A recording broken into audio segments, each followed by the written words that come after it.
Hello, I am Keith Sheely with iPhone tips and tricks.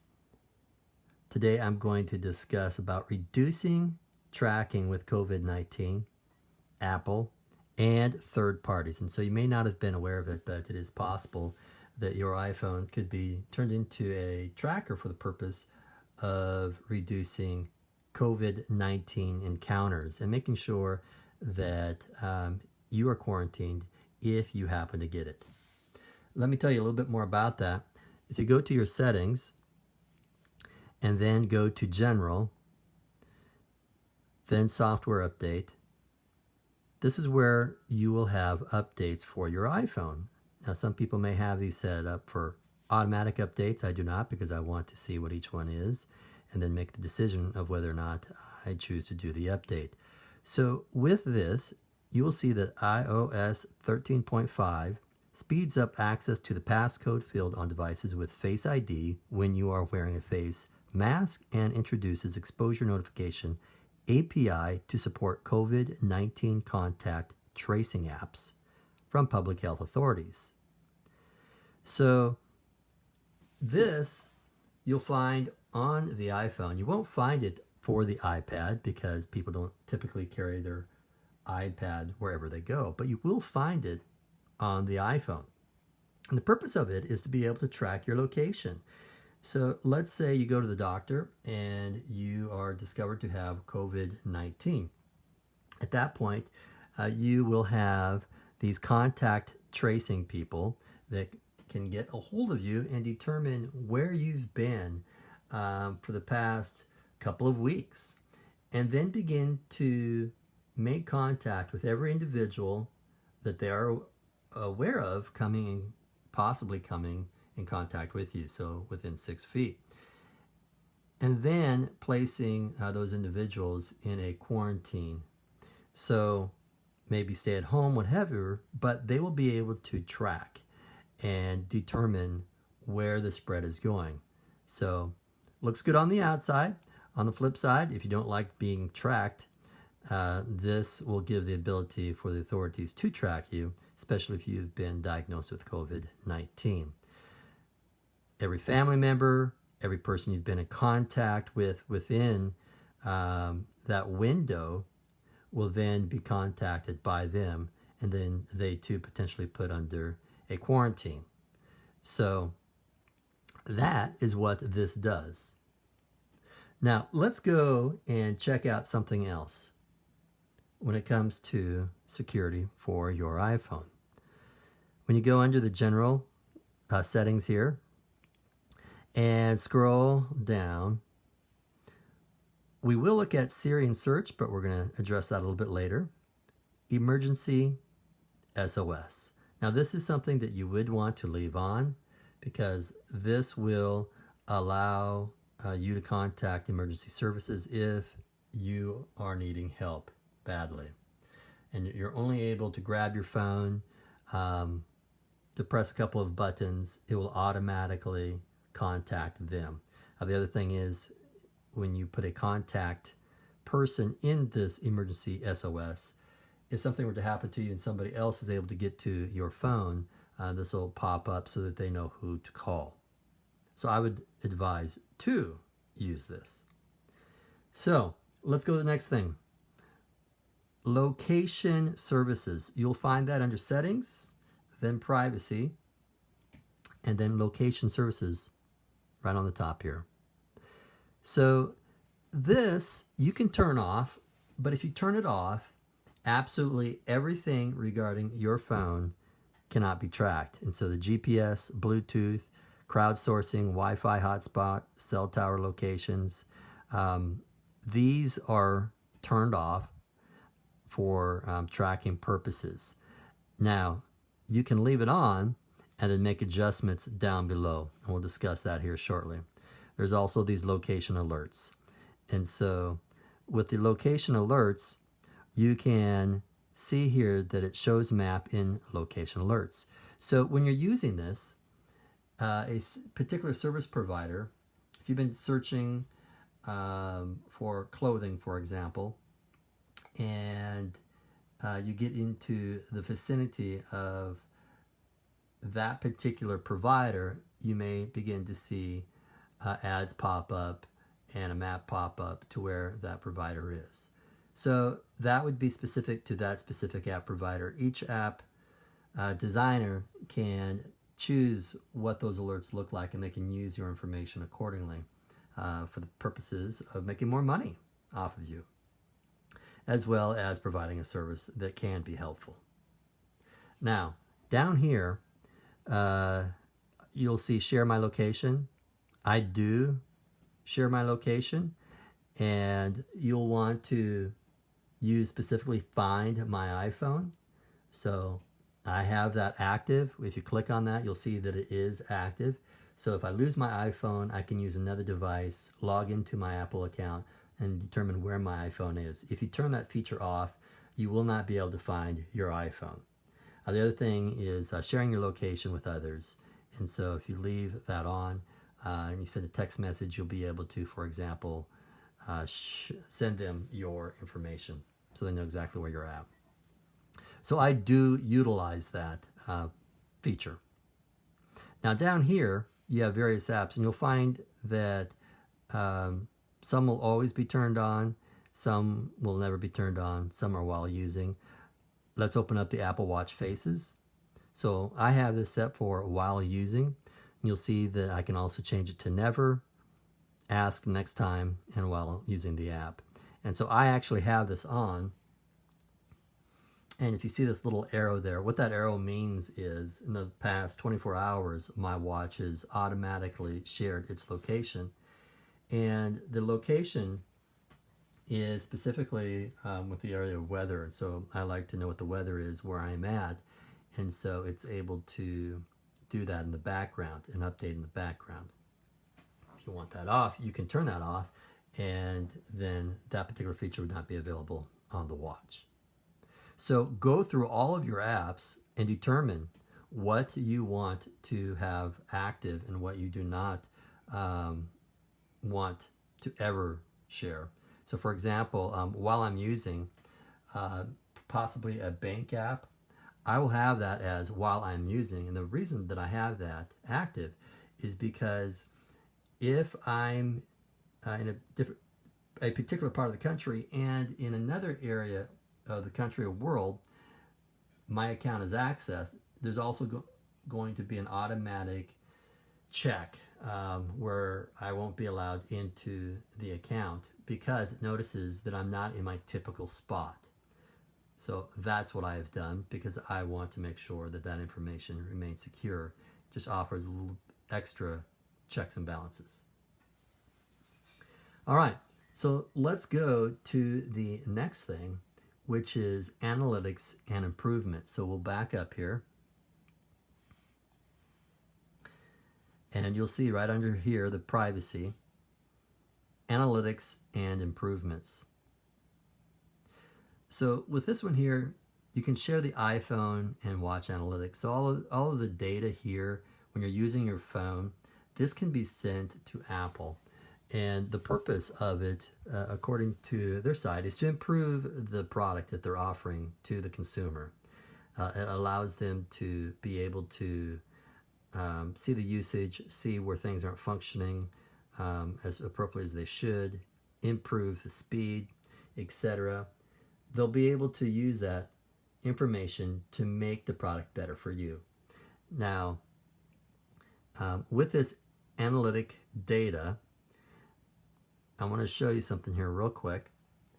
This shows the apps, alphabetical order, and the usage. And if you click on this arrow to the side, it'll then give you exact time, location, and more details to the usage of that. And so that is all sent to Apple. Now here's the interesting thing about this, I find, is that you have an identifier that's given to you. And if Apple chooses to access that identifier, they have that information for 6 months to where they are reviewing that information. Now, according to their information, the people that review that information are secured, have very strict guidelines that they must follow in order to treat your information with the highest ethics. Now, after that 6-month period, it also states that they may retain it for an additional 2 years. So that information that you have on your phone, that information that may include personal information, dates, passwords, security codes, things that you don't want other people to have, that information could be there. So whoever is reviewing the account could potentially have access to that information. Now, in addition to this, we have the improved Siri dictation.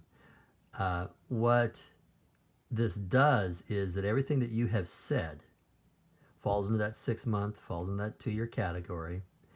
And even after the 2-year period, if you read, you'll find that a small subset beyond without the random identifier may continue to be used. So after that 2-year period, for whatever reason, if they decide that they want to continue to use that information, they have the ability to continue to use that information. And so you'll notice that I do not have that activated. I've got that turned off here. Let's go down to here. Share iCloud Analytics. With the Share iCloud Analytics, this is the same as the analytics on your phone, except it has to do with all the information that is being saved to the iCloud. And so if you are saving and syncing your phone to the iCloud, this could be a part of that as well. Now I want to go back to Improve Siri in Dictation and go to another screen, because all of this information, every time you use Siri, it is saved in their systems for Apple. So if you go back to Settings and you scroll down to Siri and Search, you're going to see these options to select. Now, because I have this turned on, I'm not going to say this. But if you listen for, then this can be turned off right here. So you can turn that off. I currently have it active.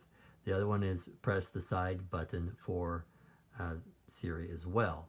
If I press it, then it activates it. You can turn that one off. So these 2 top ones you can turn off.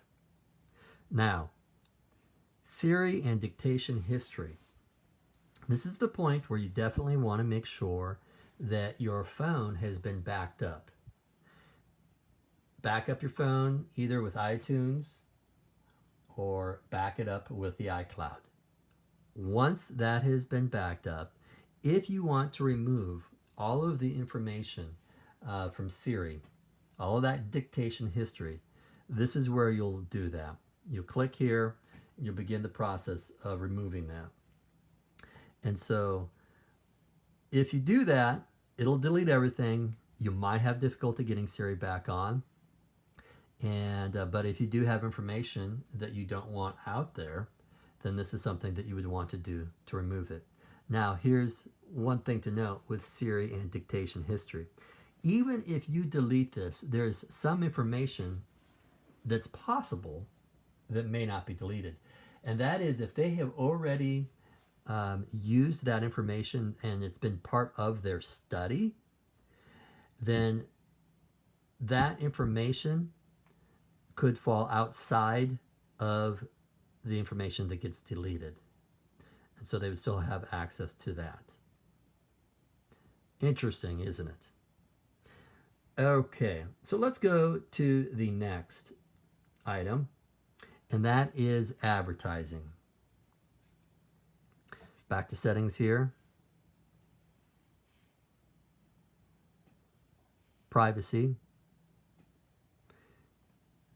And towards the very bottom here, you'll see advertising.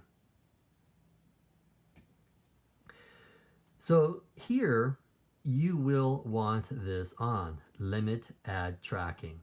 So this limit ad tracking, this is where when you use your phone, every search that you do, wherever you are on the web, that information can be utilized by third parties. And they can then market to you. And that's where you'll see pop-ups with these various apps that you might be using, searches that you are doing. You'll notice that ads will pop up regarding the very products and services that you have been reaching to getting answers to. And so if you leave this on, you'll still get ads, but the ads will not be specifically to your searching. They'll be generic ads that are out there. So leave this on if you want that limit there. Now, the next area is going to be fetching new data. And so if you go to your settings and then you go down to password and accounts, click on that. This is where I'm going to stop. But if you click on that, it's going to show you all of the email accounts that you've got. And then you have the ability to fetch new data. Go to the bottom and you will notice that you can click on that. When you click on that, you'll have the option to turn push off, and then you can fetch data. And so what that means is that if the push is on, that means every single time an app provider wants to send information, updates, access your phone for their particular service, they can do that if you have the push, and it constantly happens. If you have that on, it will drain your battery significantly. So turn that off and then go to fetch. You'll have the ability to set fetch for each of the apps of how you want them to be set up. And so you can do it to where it's manually. For example, your email, you can have your email open and then just place your finger on the screen, slide it down and release it.